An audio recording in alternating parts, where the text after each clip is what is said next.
बच्चों, आज हम कार्बनिक यौगिक और उनकी प्रॉपर्टी और कौन कौन से उनके आबंध होते हैं वो प्रॉपर्टी बताएंगे थोड़ी सी। तो आप लोग समझने की कोशिश करिएगा।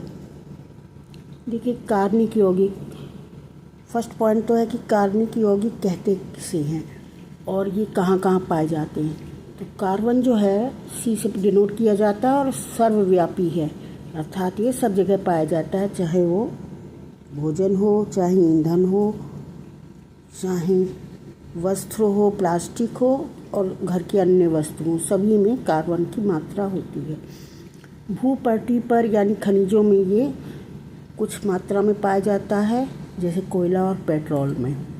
वायुमंडल में, जो हमारा वायुमंडल है उसमें इसकी मात्रा है 0.03%, यानी बहुत कम मात्रा। फिर इसके बाद आते हैं कार्बन में आबंधन और सहसंयोजी आबंध। देखिए, हर एक तत्व जो होता है वो दूसरे तत्व से क्रिया करता है, तो उसमें एक वैद्युत सहसंयोजकता होती है और यहाँ पर कार्बन में सहसंयोजक आबंध से ये एक दूसरे से यौगिक बनाते हैं और परस्पर अभिक्रिया करते हैं। इनको इंग्लिश में कोवैलेंट बॉन्ड भी कहते हैं।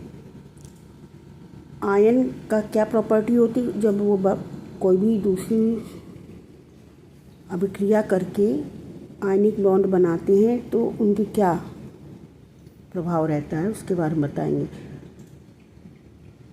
आयन जो बनते हैं आयनिक बॉन्ड में, उनके साथ इलेक्ट्रॉन की अभिक्रिया भागीदारी होती है और ये इलेक्ट्रॉन आखिरी कक्ष में जो भी इनके चक्कर लगाते रहते हैं वही अभिक्रिया में भाग लेते हैं। बंद कर देना।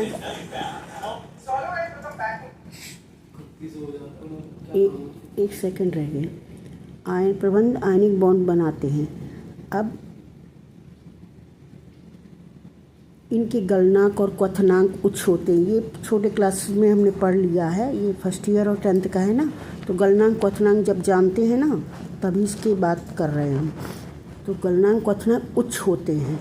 अब यहाँ पर कुछ हम कार्बनिक यौगिक दे रहे हैं लिस्ट में, जिनके गलनांक क्वथनांक और उनके सूत्र दिए हैं।